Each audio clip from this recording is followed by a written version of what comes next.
up, keep your head up. You're not alone.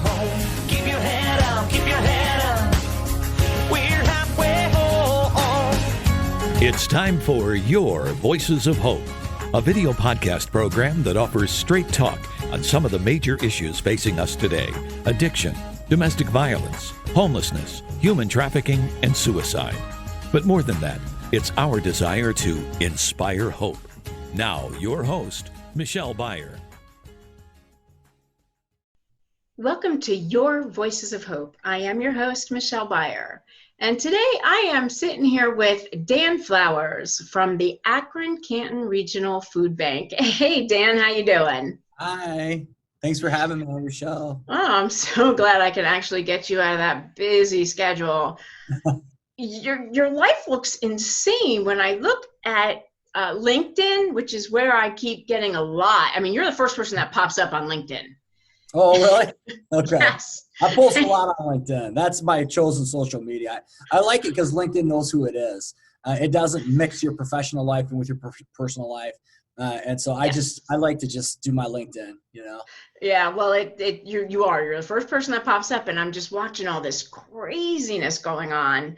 Yeah. And so, I'm thankful that you can take a break.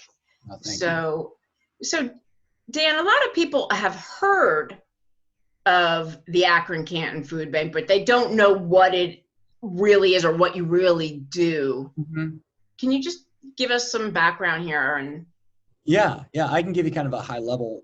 In fact, if I just share the story of how the first food bank was founded, I think it'll give everybody a sense of kind of how basically they all work.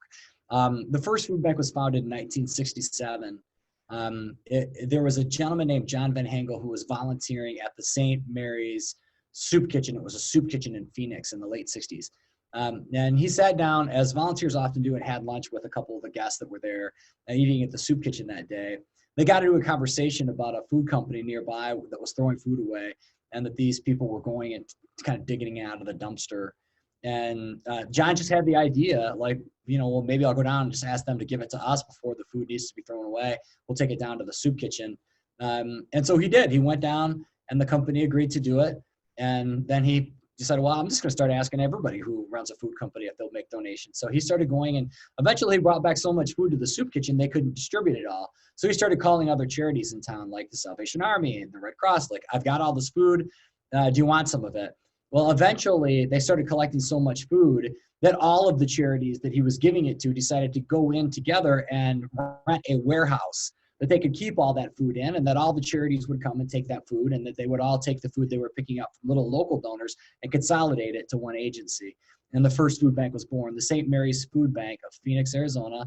If you Google firstfoodbank.org, it will take you to the St. Mary's Food Bank in Phoenix, and that's in the late 60s. So the food bank movement started to spread across the country after that. Local groups of charities were getting together and saying, let's form up a food bank of our own. That happened here in 1982, where it was the Catholic Charities under the leadership of Tom Allio. There was a number of agencies in Stark County and Summit County that came together and formed in 1982 what was known then as the Akron Area Food Bank. Since then, it's grown tremendously. Now our food bank is the source of emergency food for 500 soup kitchens, homeless shelters, and food pantries in Medina, Summit Portage, Wayne, Stark, Tuscarawas, Carroll, and Holmes County. Last year, we had $54 million worth of food that we ran through this food bank. It's the largest human service agency now in the region, and that's because of the value of the food that's donated to us. Most of the food that we get now still comes from donations from manufacturers by the truckload. And so that's kind of the story about how food banks work. If you think about pretty much any charity that's giving food to people in need across 8 counties, they're getting most of that food from the Akron-Canton Regional Food Bank. And the quality of the food is amazing. I mean, people think, oh yeah, they don't even, I hear a lot of complaints, and I have to shut some of the people down, oh, well, I don't want to go to a food bank. The food you get there, no, it's pretty much like going to a grocery store. Yeah, my life's work has been to combat that mission. Mm-hmm. both in the things that I say, but also in the actions that we take to try to make sure that the food that we get is the best possible food. I mean, our food safety. I mean, in the early days, food banks were, small little outfits in the corners of warehouses. I mean, we've got an 85,000 square foot warehouse here. We've got 80 full-time staff members, a full-time food safety manager. And so, our procedures, it's not like the old days. A lot of churches refer to the operation that they have where they give away food on Wednesday night in the basement of the church as a food bank. But, we think of them as food pantries. The food bank that we have here and food banks across the country have hit scale, so what you come and see here is a pretty organized system of emergency food distribution. Yeah, I know that, my husband's taken a tour of that facility. And from what I hear, of course, you allowed Gary to take a tour, but not me. I was just going to invite you to come, and we'd love to have you. Come in. I hear it. Listeners too, any of your viewers. We welcome tours. We love to show people the food bank. We work hard to make you proud. That's for sure. It's phenomenal. And like I had said to you, before we got on here, I brought a client to a facility to pick up some food, and she came out with this huge cake that would probably feed about 15 people. And it was a strawberry shortcake with whipped cream icing. And I'm like, I wanted to eat it. It was like all this bags and bags of food, and it was top quality. It looked like she just went to the grocery store. Yeah, I'm glad to hear that. The cakes are interesting because sometimes I get criticized for accepting donations that some people would say aren't healthy. The vast majority of food we distribute is produce and stuff, but yeah, let me tell you, I defend distributing, sometimes sweets for people too, because we all enjoy those things, and I just want everyone to have an opportunity to enjoy the same little things in life. So I'm glad you said that, we have these folks that come to the food bank and take cakes and redecorate them. We'll put kids' names on them. A lot of kids don't get birthday cakes. Right. Right. That makes me feel good. That is, I know someone that will put boxes together, and they have cake mix and things like that. And that's one of the things that they give away is for birthday parties and stuff. But so you're right. A lot of kids don't have that. But so what has COVID-19 done to your life? I know what it has done to my life working for ICANN Housing and the homeless community. And I can't even imagine what it's doing to your life. And does your wife know who you are anymore? I think she asks herself that question all the time. Who is this man? Yeah, it's pretty much consumed everything. There's that song, Great Is Thy Faithfulness, where there's that line that says, morning by morning, new mercies I see. I think that's kind of where my head has tried to be lately. I mean, I can say I'll certainly talk about the work, but, just to answer your question specifically, when this thing first happened, I think I grappled with a lot of initial fear, because I was like, well, it looks like there's this potentially dangerous or deadly pandemic, and no one at the food bank is going to get a pass on this. No one's going to get to work from home. In fact, we're going to work more than we've ever worked, and that's been what's happened. We did have some staff members that didn't have to be at work, and we sent them home for. I think they all just returned last week, but we had about 25 staff members working from home. But the majority of us haven't missed a day, and we've been working. I think we worked the first 3 weekends in a row nonstop for 3 weeks, 7 days. All of us did for the first 3 weeks, and then since then. We've continued to work nonstop, but just not coming to the office on the weekends. Our distribution is up, and everybody's really tired. There's no stopping. I do see that things do tend to are getting a little more normalized in their insanity, because in the beginning it was like a lot of policies and procedures. The National Guard sent 40 people, and since then they've added more. And so, on top of the heaviness of this whole thing in the beginning, the anxiety and fear about getting sick that I think all the staff had to confront early on, out there exposed to thousands of people putting out food in food boxes. And then the National Guard comes, and that added another layer of kind of fear and weirdness. And then now, little by little, they're just kids in camouflages now, to us. Yeah. We know all their names. They call us by our names. They've been a godsend, these National Guard troops. So, I think that's been the evolution. In the beginning, we didn't have any PPEs. No one had any face masks. We were out handing out food. It was crazy. I thank God none of us have gotten sick. Not a single one of us have gotten COVID-19 here. So I'm thankful for that. Of course, we have that stuff now. But I would bet you food bankers in America are as exposed as any group you'll find anywhere. They have been out. I don't think they're getting enough credit for the courage that the food bankers have shown around this country, because they've been out, not just seeing a couple people, but seeing thousands of people.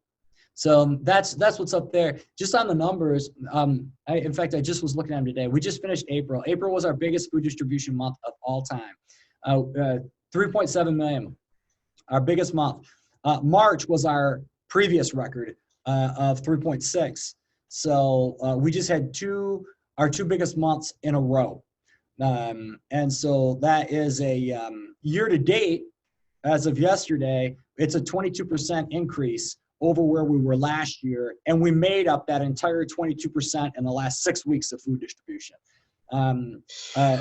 It's crazy. 35% of the people that we served in the month of April came to a food pantry for the first time ever. They weren't even on the books.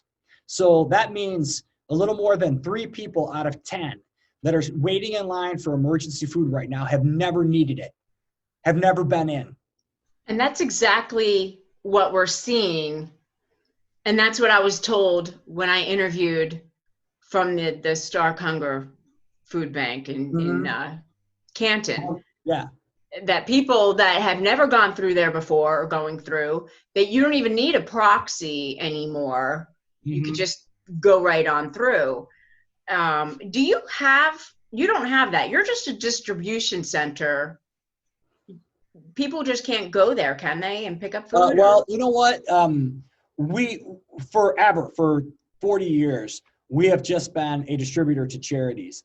But last summer, we started doing a once a month food giveaway at the food bank, just because we have a capacity to do it. And we wanted to serve our neighbors. And so our staff wanted to do it. To be honest, I kind of resisted it because people are coming and pitching programs all the time. And you kind of have to know who you are, or you're going to go off in a million different directions. But I said, okay, I'm down. Let's just do it. Well, I'm glad we did, because we developed a competency in that experience, this once a month drive-through distribution we were doing. Now we're running them every other week. We've got one tomorrow here at the food bank. So I don't know, when's this going to air? You know? Couple weeks. Okay. So we're doing one tomorrow, and we do one every other Thursday. And the last time we did it, we had, I think, 1,600 families come through. The line stretched from the food bank down to Spaghetti Warehouse. Okay. Wow. So what's happened? And I have to say, like, this is such a complicated thing that's happening in our country, because I think we all see the urgency of this pandemic, and goodness sakes, it's deadly. At the same time, we have just decimated the economy, and these food lines. I mean, there is pain in these food lines. And what do you mean by that? Well, I mean, people who have so many people have lost their job, don't have money, have spent their savings, are just totally destroyed by this. Right. And so like, there's just a cost on both sides. It's complicated. Yes. Yeah. I can see with just in my own family, I'm blessed. Gary's blessed. My daughter's been laid off. She was a server at a restaurant. Mhm. You know, my son's a truck driver, so he's fine. But Yeah. I have, you know, a brother-in-law in New Jersey. I'm from Jersey. So my brother-in-law, we believe he had this last year. My Mm. brother-in-law almost died. Lungs filled up. He was in the hospital for 6 months. So we believe this is what he had last year. Yeah. And because they never could tell us what it was, they just kept saying, you know, bad form of pneumonia, and then this, you know, they could never say it. So he had to get out of work this year. He couldn't take that chance, Yep. you know, because he would have died, and he has diabetes. So yeah, he was a candidate for it. If it was there last year, that's, you know. Yep. So with my sister, and they're not able to work, and they're really confined. And my sister's like, we're staying in the house. Yeah. So there's a lot of people that are suffering Mhm. for this. So, you know, if I needed to, I have no problem going to a food bank. And I think the stigma that goes along with it really should be squashed, because it ain't that bad. You know how I try to combat that? I just try to be super nice to the people that come. You know, that's how I try to deal with it, because I'm Yeah. like, I'm happy they're there. And I'm I- glad they came. And so like everybody gets a box of food, a smile, and a hug if back in the hugging days. So how No, much I'm not. food do they get? What do they get? What can they expect when they come in? We ask all of our agencies to provide a 10-day supply. Okay. That's That's a the lot. standard. If you walk into the Start Cutting Hunger Task Force or the Second Presbyterian Church or whatever church, there's 500 of them that get food from us. Right. Most of them are going to, and what we always tell them is let people choose. And so forever we've been advocating for client choice, to let people come in, take your food, set it out, tell them, you know, they can get 2 of these and 5 of these, or a full box of whatever they want. But client choice has always been what we've preached. But since this has happened, we've had to shift the game completely. Everything's being put in pre-made food boxes. We ask people to pull up. We ask minimal intake questions. Now we ask them to have their trunk clear when they arrive at distribution, to pop open their trunk. We'll set the box in the back of their trunk and wave them on. Try to do it as no contact as possible. You know, we had this line that went back over a mile the other day, and I think people were only having to wait something between like 12 and 18 minutes. It's way faster than getting on the Gemini in the summertime at Cedar Point. It could be faster than going on any one of the McDonald's lines nowadays too. Yeah, So yeah, so know, that's but- no, I encourage people, if you need help, get it. And that's just, you know, and I know you spend a lot of time doing advocacy for, you know, substance abuse and mental health things, and I think it's all fruit on the same tree. Like, your breakthrough comes the moment you step forward and say that you need help. Right. And you know what? Everyone knows the miracle moment in therapy is when your therapist hears you empty out your closet and then says, "You're not crazy," and it says, "You can come back," and that's when the miracle occurs. And so, but until you come in there and dig out your junk and face whatever fear you had before you went in, you can't get get that pathway back and that affirmation that, you know, that you can come back. Yeah. I would go, you wouldn't have to ask me twice, but I want to know, with all of this going on, all this food and all this other stuff, you must need donations. You must need some money. You Yeah. must need some kind of help. Yeah. You know, we were lucky. The community really rallied. We were able to, because all of our fundraisers got canceled, like Celebrity Cuisine. We were talking about Celebrity Cuisine, that got canceled. And Harvest for Hunger got totally disrupted. And so we were like, not only did we know when this hit that we were going to work harder, distribute more food than we've ever distributed, but that we were, all of our fundraisers were getting canceled. So it was, my God, that was a freak out. But we had a good fundraising month. We covered our all of our expenses in March and again in April. And so That's good. yeah, so we're hoping that we'll be able to do that coming forward. So obviously financial support is important. You can make a gift at Akron-Canton-Foodbank.org. We aren't going to be out of this for months. In fact, we haven't even started working our way out of this. Right now, we're starting to run out of food. I mean, you know, we've been distributing all this extra food and we're receiving the same amount. And where's my graph? I have it written on a piece of paper. I'm gonna see if I can set this piece of paper up because I made this today, and you'll be able to see kind of what's going on. All right. Can you see this chart? Yes. Okay. You see the blue lines? Yes. That is distribution every month this year. And the green bars are last year. So you can see in March and April, see the blue line shoot up. Yeah. And then that orange line that goes across and down. So it's right here. Okay. That's our inventory level. Oh. And so what's going on is that we're receiving the same amount and we're distributing so much more, our inventory level is running down. And so, it just stands to reason. If you distribute more and replenish at the same rate, then you're going to have a lower carrying inventory. But all the food we started ordering in the middle of March, only 2 truckloads have come. And so like we have a ton of food on order, like millions of pounds of food coming that is not going to hit until late May, June, July, August. That's when the response will start actually ramping up. And so we're just, like I said, we're just laying the foundation for what's going to be a crazy year. We're going to distribute, we distributed 32 million pounds of food in 2019. If we go 45 million pounds of food this year, I wouldn't be surprised. Well, why don't you tell everybody how they can help you and where they can go to donate and if you need volunteers, what people can do to help you. Yeah, so Akron-Canton-Foodbank.org is the hub. If you visit that website, you can find out where to get food if you need it. There's a food finder on the website. If you want to make a financial donation, you can donate online. And usually you can sign up to volunteer online too, but we closed for volunteers because we weren't able to do adequate social distancing in our work. And then the National Guard came to help us out. So we just said, we suspended it. But the National Guard, their assignment, we asked for them to stick around, but their assignment is going to end at the end of May. So we're going to be reliant back on volunteers again very soon. So we hope our volunteers will be patient and come back to us when the National Guard leaves. Okay, well, that's good. So I'm hoping that, I know there are a lot of people that are donating. I know my church, they push to donate for you. And Thank you.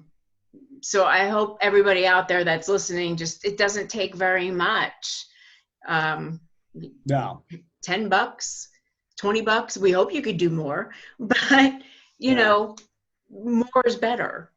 So please, what is your website again? Akron-Canton-Foodbank.org. Go there. Give them money. This is a shameless plug. Money. So Dan, is there anything that you want to just leave us with before we end this?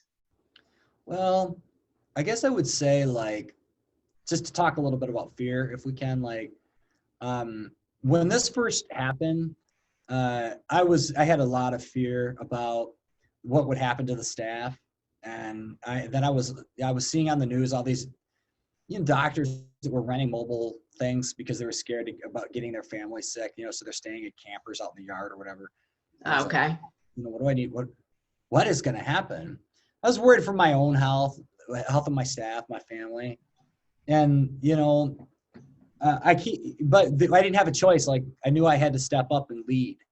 And so I was like, okay, we're doing this. I'm going to go. Staff, we're going. Let's go. And then we'll be as safe as we can, but we can't not go. And I'm still a little nervous about, I'm always worried about my people. But every day as I've gone, I've gotten less and less scared. And I don't think I was scared at all. One time last week, I don't think I had any nervous thoughts. But in the beginning, I was going home and worrying all weekend, taking my temperature and all that. And so why I'm saying that is because in the coming weeks, a lot of people that have been quarantined are going to have to go back and face they're going to have to work through maybe what I worked through 8 weeks ago. Right. It isn't you can take all the precautions you want, but for many people that will not eliminate your fear.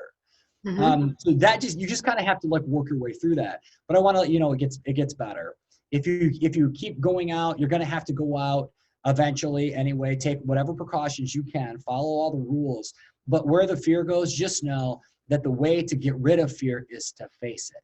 And so by going out little by little, I hope it works the same for you. It'll get better and better and better. And eventually, hopefully, you won't think about it at all. Don't let your guard down, but don't live in fear.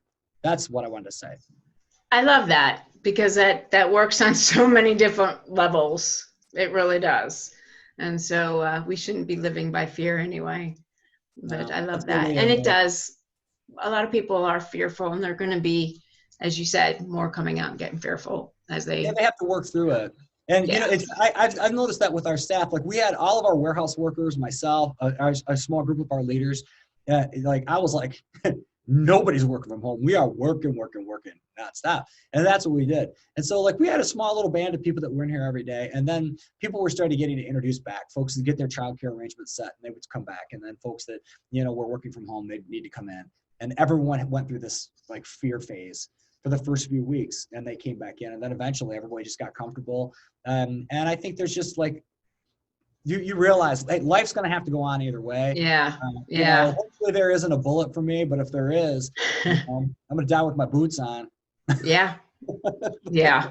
We feel the same way. It is what it is. And when my time's going to come, and there's nothing I can do about it, but I will not be dumb. I will take the precautions I need to take and listen to our governor. Yeah. I mean, and that's the thing. You can be responsible. You can take your precautions, but it's just like an airplane. You get that plane as safe as you can get it, but you still got to fly it. And it's still up off the ground. And so the risk is always there, but it's about, trying to not be afraid after you've got to the point where you've done everything you can reasonably do. Then that's a point where you have to kind of let go of that fear a little bit. So I've had a fear journey in this, and I've tried my best to be open about it and to share, to let people know that it gets better. I don't want anyone to think, because we've been in here hammering this out, that we haven't done it in the absence of fear. We've done it in the presence of fear, but with resolve. Right. Well, thank you so much. So, Dan, I really want to thank you for taking the time out of your busy schedule and joining me here. And I can't tell you how much I appreciate that. It was fun talking to you. Thank you. Well, it was fun talking to you. Everybody out there. All right. The Food Bank loves you all. Well, we love and need you. Thank you so much. I mean, I don't know what my clients would do without you. And I'm glad that you're around. So, but I want to thank all my listeners also for listening to us today, and thank Dan Flowers from the Akron-Canton Regional Food Bank. And thank you all for listening to another version of Your Voices of Hope. And if you'd like to be a guest, please go on my Facebook page, Your Voices of Hope. Go under the messenger and send me a short bio with your email address, and I'll get back to you with a time that we can get together. Or go to my Facebook page, my website, yourvoicesofhope.com, and scroll down to the bottom, and there's a form to fill out. So thank you. Have a great day. Thanks, Dan. Say hi to Gary. I will. Thanks. You've been listening to Your Voices of Hope with your host, Michelle Beyer. This podcast and earlier programs are available for viewing on our Facebook page, Your Voices of Hope, or our website, yourvoicesofhope.com. A new podcast is uploaded and ready to view every Wednesday at 7 o'clock p.m. Keep your head up, keep your head up. You're not alone. Keep your head up, keep your head up. We're halfway home, so keep your head up, keep your head up. You're not alone.